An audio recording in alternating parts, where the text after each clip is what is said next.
Hoy vamos a continuar con la serie Jesús es nuestro modelo, ayudando a otros. Recuerdan que el domingo empezamos, ¿verdad? Jesús vino a la tierra no solo para decirnos cómo vivir, sino nos dio un ejemplo. Ustedes pueden ver ahí que dice misión. ¿Cuál es la misión de la iglesia Lluvia de Bendición? Continuar el ministerio de Cristo en esta tierra. Y hoy vamos a hablar acerca del ministerio de Cristo, cómo usted y yo tenemos que continuar el ministerio de Cristo. Y vamos a leer Lucas capítulo 4 verso 18. Yo creo que este testimonio no es casualidad, porque la palabra está enfocada en eso, en lo que es liberación, sanidad, vista a los ciegos. Y hoy vamos a orar al final. Lucas 4:18 dice: Jesús se puso en pie y él abrió su boca y dejó escapar esta palabra profética de Isaías, que profetizaba acerca de él y nos habla acerca del ministerio de Cristo. La iglesia tiene que continuar el ministerio de Cristo. Por eso estamos haciendo un templo más grande, porque viene mucha gente. Ayer Dios hablaba a mi corazón que vienen muchas personas para este lugar. Pero ¿cómo vienen esas personas? Enfermas, quebrantados de corazón, pobres en espíritu y en toda la pobreza que concierne a esto, ciegos. Y Jesús dice: el Espíritu del Señor está sobre mí, por cuanto me ha ungido para dar buenas nuevas a los pobres.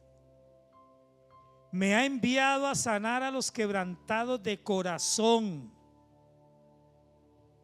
Si usted está pobre espiritualmente, si está quebrantado el corazón, hoy Dios lo va a enriquecer y a sanar.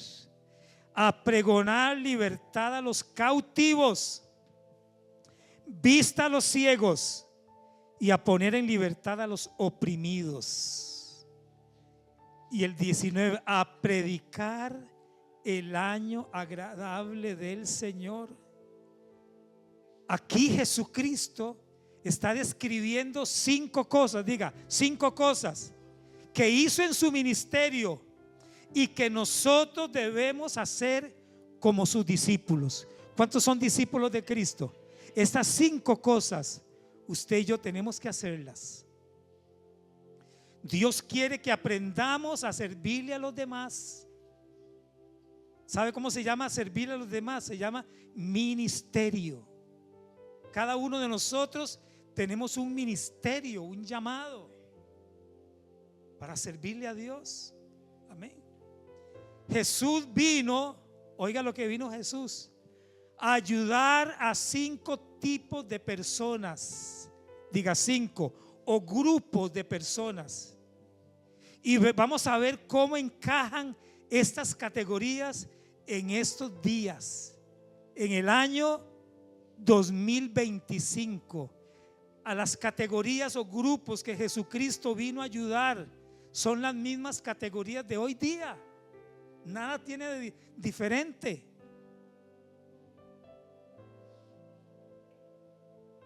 El domingo pasado vimos los primeros 2 grupos: buenas nuevas a los pobres y sanidad a los quebrantados. ¿Se acuerdan? Y hoy vamos a ver los 3 grupos que nos faltaban. Gloria a Dios. Dice: Jesús vino a libertar a los cautivos. ¿A qué vino Jesús? A libertar a los cautivos, a gente que está en un cautiverio mental, espiritual, física, y quizás en la cárcel, entre 4 paredes. Jesús vino a libertar a los cautivos. ¿Sabe cómo se llama este grupo? se llaman los prisioneros. ¿Sabía usted, hermano, que hay gente que anda por la calle caminando libres, pero son prisioneros? Para ser prisionero no se necesita estar en una cárcel. Hay gente que está prisionera. Ellos tienen ataduras en sus vidas.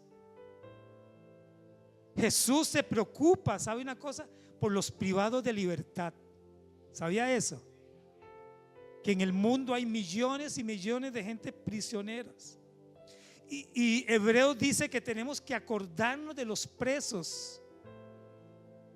En Hebreos 13:3 dice: acuérdense de los presos, como si estuvieras preso juntamente con ellos, y de los maltratados, como que también vosotros estuvieseis. ¿Sabe? Está aquí está el hermano Minor. Levánteme la mano. Le tengo una cifra a usted.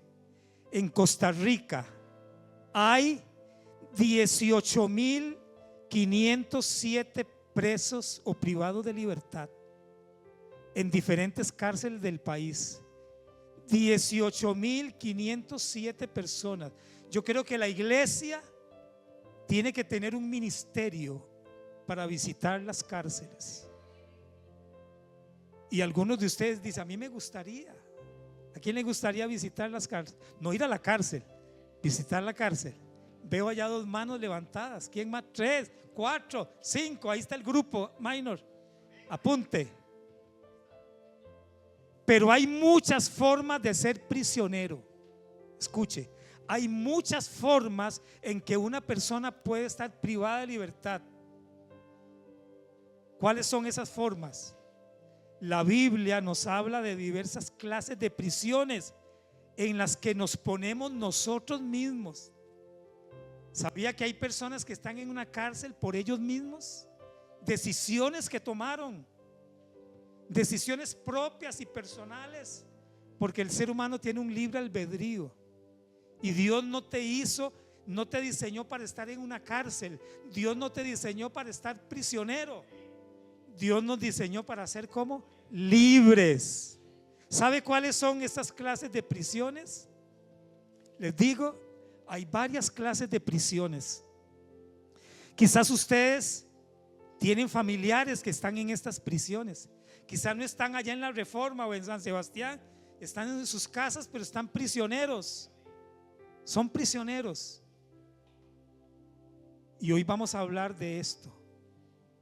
¿Sabe cuál es una prisión? Adicciones que nos hacen cautivos. Muchos de los que están aquí un día estuvieron prisioneros al alcohol, a la droga, a la cocaína, a la piedra, y Cristo los libertó. Y Jesús quiere hacerte libre. Algunos de ustedes tienen familiares que están en el homosexualismo, en el lesbianismo, en la prostitución, alcoholismo, drogas, y Dios quiere que ellos sean libres. Muchas personas están cautivas por una adicción, como sustancias prohibidas. Eso es un cautiverio. La pornografía es un cautiverio. O personas cautivas a una relación maligna. Pero Cristo vino. Oiga, hay personas que están en una prisión de los secretos, que nadie sabe lo que usted está viviendo y está experimentando. El secreto, muchas veces guardamos secretos que son cárceles. Cuando una persona me dice a mí: pastor, quiero contarle algo que a nadie se lo he contado, ahí esa persona está saliendo de la cárcel, es libre. Y muchos de nosotros guardamos secretos en el corazón que nadie sabe, solo Dios. Pero Dios quiere hacerte libre de ese secreto y no se lo queremos contar a nadie. Los secretos, cuando tienes secretos que no quieres decir, eso te hace cautivo. Cuando usted no habla, cuando usted no dice lo que está pasando, eso es una prisión pero Dios quiere hacerte libre. Santiago 5:16 nos habla cómo ser libre de la prisión de los secretos. Confiésense en sus ofensas unos a otros y oren unos por otros para que sean ¿qué? Sanados, no solo físicamente sino espiritualmente, porque la oración eficaz del justo puede mucho.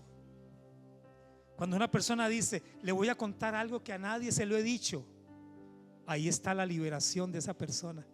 Va a ser libre. Amén. Busca una persona de confianza con la cual usted pueda hablar para que le ayude y sea libre. Ese es el camino a la sanidad. Usted no tiene que contarle sus problemas a todo el mundo, con solo una persona. Y esa persona le va a decir, hermano, lo entiendo, lo comprendo, porque yo pasé por ahí y yo guardaba secretos y a nadie se los había dicho, pero un día cuando lo declaré fui libre y puedo ayudarte. Amén. Eso se llama una prisión. Adicciones, guardar secretos. ¿Y sabe cuál es otra prisión? La falta de educación. Cuando una persona no tiene acceso a una educación, como no saber leer o escribir, muchas personas sufren por esa situación. Yo conozco personas que no saben leer ni escribir, y eso es una prisión. Pero gracias a Dios que aquí hay personas que son maestros, profesores, educadores, que pueden sacar un ratito para hablar contigo y enseñarte a leer y a escribir. Hace muchos años se abrió un grupo de personas que no sabían leer ni escribir y aprendieron a leer y a escribir. Eso es un cautiverio. Eso nos limita. Dios quiere hacerte completamente libre. Amén. Oiga esta estadística. La mitad de la población mundial no pueden leer ni escribir. ¿Qué le parece? La mitad no saben leer ni escribir. ¿Cómo se llama eso? Un cautiverio. Pero en Lluvia de Bendición vamos a abrir un ministerio. Amén. Lo estoy profetizando y declarando. Hay maestros aquí, profesores. Sí, levánteme la mano. ¿Ah? Sí, usted es pastor. Es que yo no tengo ningún don, yo solo me llamo Don Manuel. No, pongamos en práctica todo eso. Amén. ¿Sabe cuál es otra prisión en que mucha gente está cautiva? Diga conmigo, el temor, el miedo nos tiene en una prisión. El temor es una prisión. Nos detiene para que no hagamos lo que Dios quiere que hagamos. Aquí hay personas que tienen un llamado a un ministerio para servirle a Dios, pero tienen miedo, tienen temor. Uy,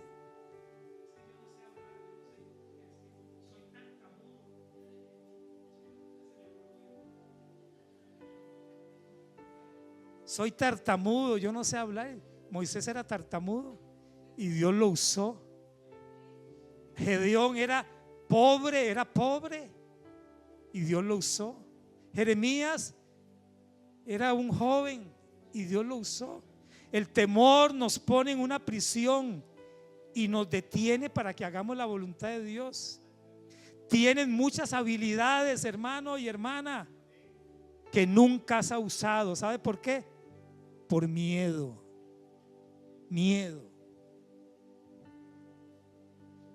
Lo que le pasó a aquel hombre, Dios le dio un talento y ese hombre por miedo, ¿qué hizo? Lo enterró, lo escondió. No esconda ese talento que Dios le ha dado. Número 4, Jesús vino, oiga, a abrirle los ojos a los ciegos. Aleluya. Ahora el hermano Gerardo decía, ¿verdad? De que Dios los ha usado ellos para que ciegos físicamente vean. Jesús es el mismo ayer, hoy y por los siglos. ¿Sabe cómo se llama este grupo que vino Jesús a ayudar? Se llaman los excluidos. En la antigüedad, hermano, una persona ciega era una persona marginada y excluida. ¿Sabe qué hacían? Los ponían a pedir limosnas a la calle y luego los volvían a llevar. Eran marginados, excluidos. Cuando estás ciego, estás excluido, porque siempre chocas con muros. No puedes ver lo que otras personas están viendo.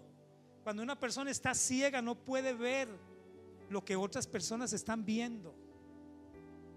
Esos son los marginados, los excluidos. ¿Sabe cuántas personas en el mundo son no videntes? ¿Sabía usted? Oiga, 50 millones de personas en el mundo que son no videntes. Y a Dios le importa esa gente. A Dios le importa la gente no vidente. Y vemos ahora cómo ellos se están desarrollando, gloria a Dios, con la lectura braille y todo esto. Y trabajan porque rompieron las limitaciones. Pero hay otras personas en el mundo que no tienen las mismas facilidades. Pero hermano, no solo existen los ciegos físicos, o la miopía o el astigmatismo. No solo existe eso. Hay muchos tipos de ceguera. ¿Sabía eso? Por ejemplo, la ceguera relacional. ¿Sabe cuál es la ceguera relacional? Es cuando no ves que una relación está desordenada. No te permite ver tu comportamiento destructivo, que cada vez que entras en una relación, esta termina. Eso se llama ceguera relacional. Y Cristo quiere abrirnos los ojos. Amén. ¿Sí? Es cuando vas de una relación a otra. Y muchas veces te pregunta, pero ¿cuál es el problema? ¿Por qué esta relación se rompió? Viene la otra y se rompe. Y llevo muchas relaciones rotas. Y nos preguntamos ¿por qué? ¿Cuál es el problema? ¿Y sabe cuál es el problema? Muchas veces somos nosotros mismos. Triste decirlo, hermano, pero es cierto. A veces somos nosotros mismos. Pero sabe una cosa, le tengo buenas noticias. Jesús vino a abrir los ojos a los ciegos. Amén. Él vino para abrir los ojos a los ciegos. Está la ceguera espiritual. ¿Cuál es la ceguera espiritual? Es la peor de todas. Amén. Ese testimonio que contaba el hermano Gerardo de un árabe, ¿cómo estaba ese hombre? Ciego, estaba ciego, no veía, pero Dios le abrió los ojos. Esta es la peor de todas. Es cuando no vemos la bondad de Dios en nuestras vidas y nos quejamos y nos lamentamos y no vemos lo que Dios está haciendo, las bondades de Dios, las maravillas de Dios. ¿Y sabe qué hacemos? Ingratamente le atribuimos la culpa a Dios. Hay gente que vive culpando a Dios, echándole la culpa a Dios por las situaciones que están pasando, por una enfermedad, por una situación económica, por una relación rota, y señalamos al cielo. Pero eso se llama ceguera espiritual, porque no estás viendo. Le atribuimos las cosas malas a Dios, y Dios no es el causante del mal. Dios vino para darnos ¿qué? Vida, y vida en abundancia. Y no admitimos que nos hemos equivocado. No admitimos que nos hemos equivocado. Y no admitimos que necesitamos a un Salvador. Eso se llama ceguera espiritual. Es la peor de todas.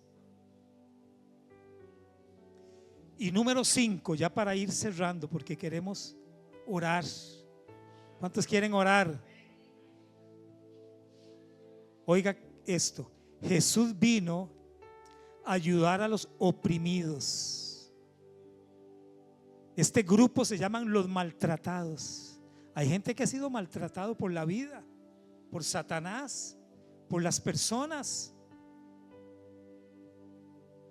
porque han sufrido muchos tipos de maltratos.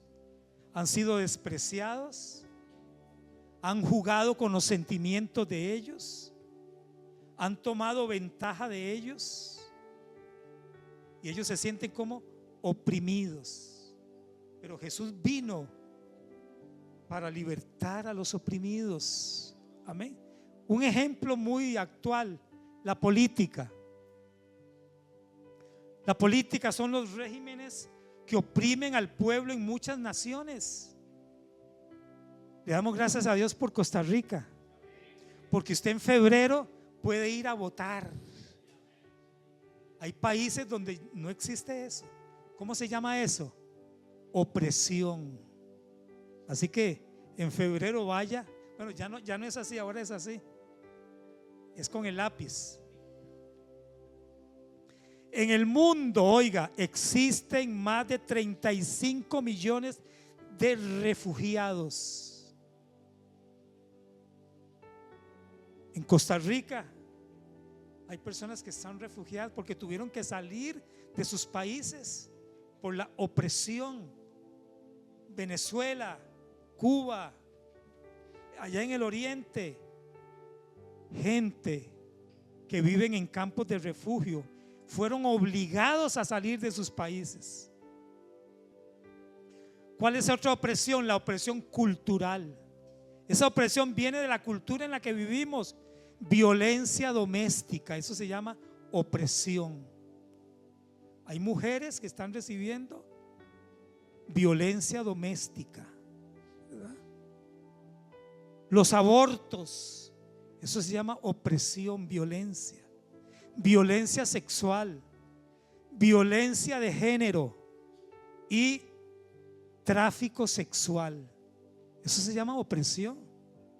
Y Cristo se preocupa por ese grupo de personas.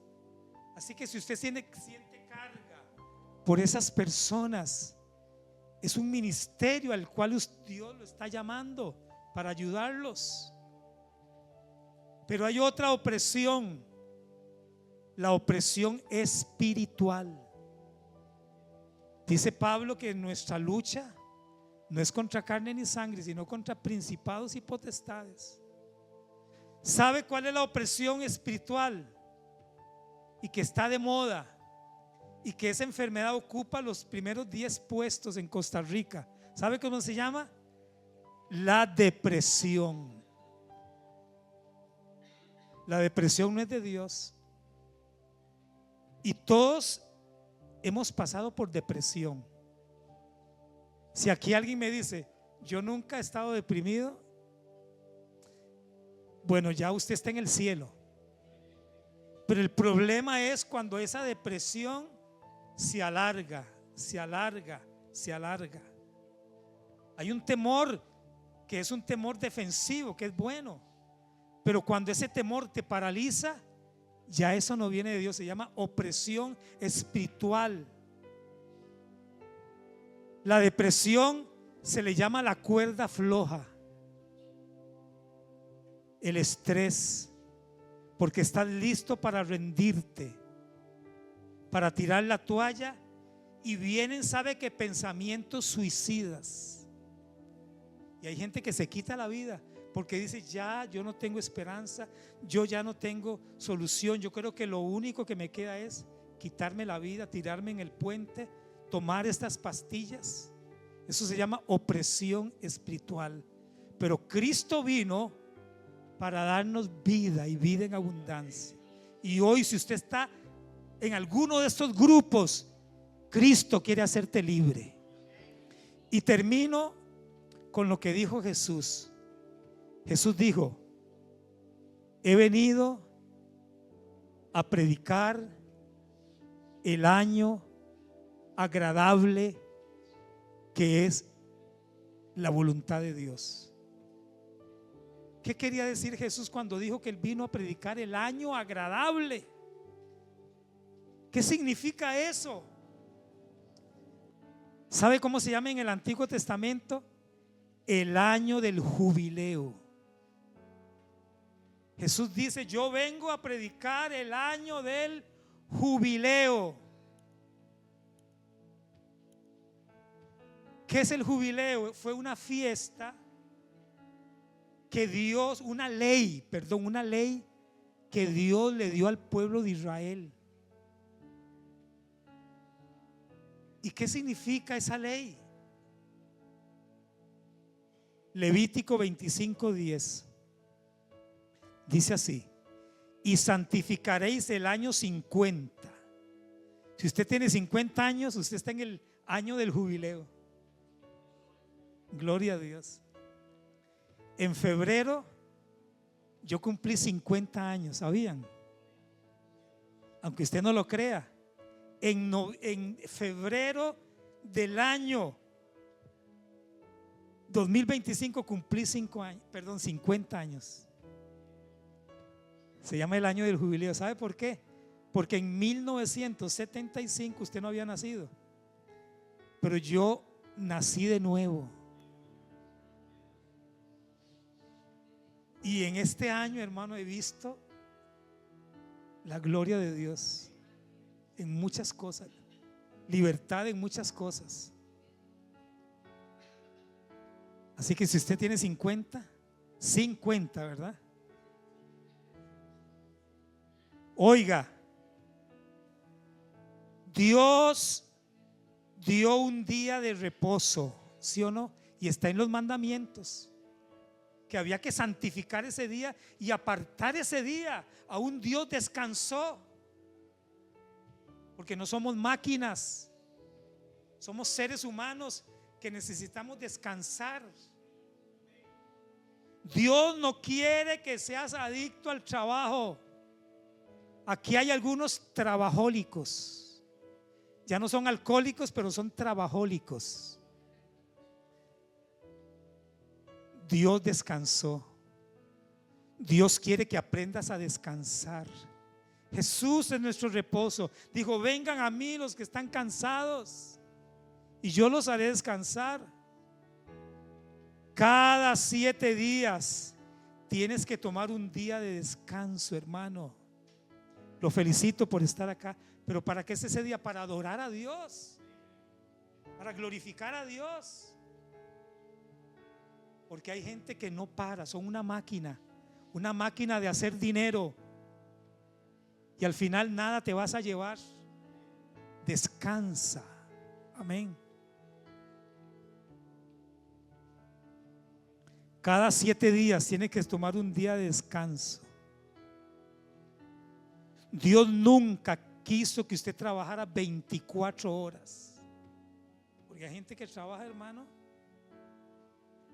los 7 días. O sea, esa máquina está, hermano, ya el aceite ya está quemado. Y esos luego repercuten en nuestra salud física y espiritual, porque nos olvidamos de Dios. No venimos a la iglesia porque estamos trabajólicos, trabajitis aguditis. ¿Qué es el año del jubileo? Cada 7 años ellos tenían que tomar un año sabbat. Esa era una ley que Dios les dio a ellos, porque Dios sabía lo importante del descanso. Es como que en su trabajo, cuando usted cumpla 6 años, le dan un año de descanso. Qué bonito, ¿verdad? Un año de descanso. Pero también para la tierra. A la tierra cada 7 años tenían que darle un año de descanso. ¿Para qué? Para que la tierra se rejuveneciera. y el nuevo cultivo fuera sano. Gloria a Dios. Pero también cada 49 años se tenía un año del jubileo. Por eso Jesús dijo: yo vine a predicar el año agradable, el año de descanso, de liberación. ¿Cuántos alaban a Dios? ¿Sabe qué sucedían? Hay 4 cosas que sucedían en el año del jubileo y que Jesús vino a predicar ese año del jubileo.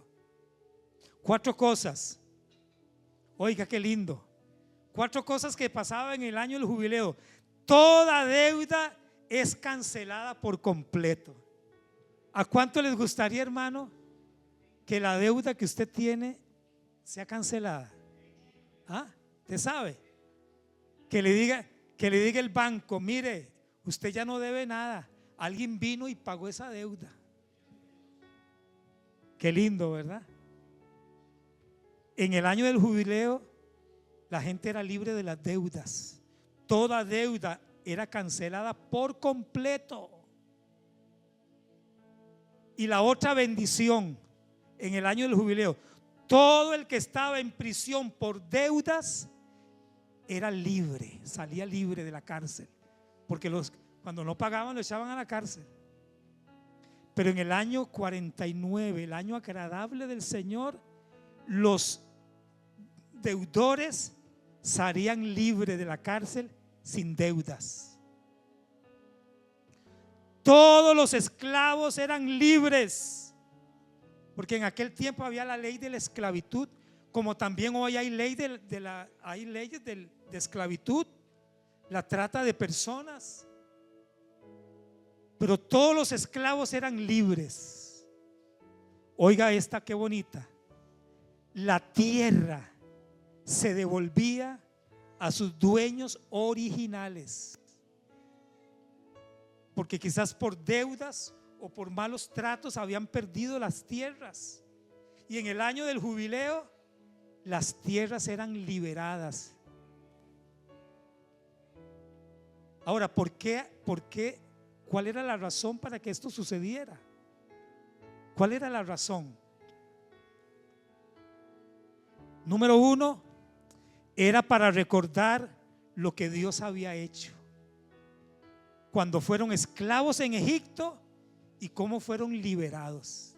En ese año ellos recordaban, cuando eran libres de la esclavitud y sus deudas eran pagadas, se acordaban de que estuvieron 400 años en Egipto y ahora eran libres. Esa era una de las razones, el propósito de la ley del jubileo. También se acordaban de que no tenían tierra y que Dios les dio la tierra prometida. ¿Cuántos alaban a Dios? También para que las personas recordaran que no poseemos nada.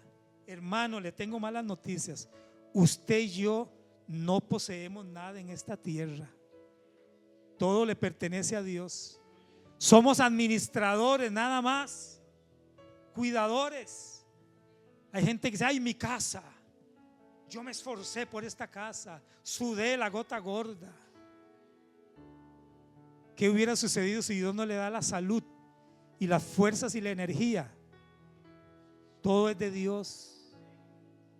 Estamos construyendo una casa para Dios. Nada es nuestro. Amén. No poseemos nada. Todo es un préstamo. Amén. Lo que usted tiene es un préstamo. Es como cuando usted va a un hotel. Amén. Como si alguien a usted le dice: hermano, quiero prestarle mi casa allá en la playa y no le voy a cobrar nada. Y usted usa la cocina y usted almuerza, come, va a la piscina, pero esa casa no es suya. La piscina no es suya. Se la están ¿qué? Prestando nada más. No haga como el gato mío, miau. Nada es suyo. Es un préstamo que Dios le hizo a usted. Usted puede disfrutar de esa casa que le prestaron. Puede usar la piscina, la cocina, puede jugar ping pong y basquetbol y todo, y puede brincar en la cama. Pero entienda que esa casa no es suya, es del dueño. ¿Y quién es el dueño? Dios es el dueño. Lo que usted tiene es prestado. Y usted no se va a llevar nada. No, decía un pastor: nunca he visto un carro de mudanzas mundiales detrás de un féretro. ¿Cuántos lo han visto? Nadie. Usted no se va a llevar nada. Usted es un administrador nada más. Hay un hermano que ahorita está en la presencia de Dios. Él empezó un negocio de cero, cambiando aceite en las aceras, y Dios lo empezó a bendecir y a prosperar. Amén. Y él entendió. Un día llegué al negocio y le dije: hermano, qué buen negocio tiene.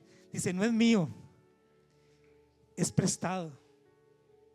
Y ese hermano bendijo la obra de Dios, bendijo iglesias, se iba a Nicaragua en diciembre con juguetes para los niños, les daba de comer a los niños. Amén. Ayudó a iglesias, pastores. Esas ventanas que usted ven ahí, esas ventanas, fue una siembra que él hizo. Él entendió que era un préstamo. También en el año del jubileo tenemos que entender esto. También Dios sabía que al devolver la tierra evitaría la inflación. Hermano, Dios es un economista muy sabio. Al devolver las tierras evitaba la inflación, evitaría también las depreciaciones, porque eso destruye la economía. Por eso se reiniciaba la economía cada 50 años. Qué sabio es Dios, ¿verdad que sí? Qué sabio. Él es un economista. Por eso Jesús dijo: yo he venido a predicar el año agradable del Señor. Libertad a los esclavos. Si usted tiene una adicción, Dios quiere hacerlo libre. Si usted está en depresión, Dios quiere que usted sea libre. Jesús cumplió su ministerio en esta tierra haciendo estas 5 cosas, y quiere que tú y yo hagamos lo mismo como sus discípulos. ¿Cuáles son esas 5 cosas? Hablarle, predicarle a los pobres, a los quebrantados de corazón, libertar a los cautivos, dar vista a los ciegos, a los oprimidos, y a predicar el año agradable del Señor.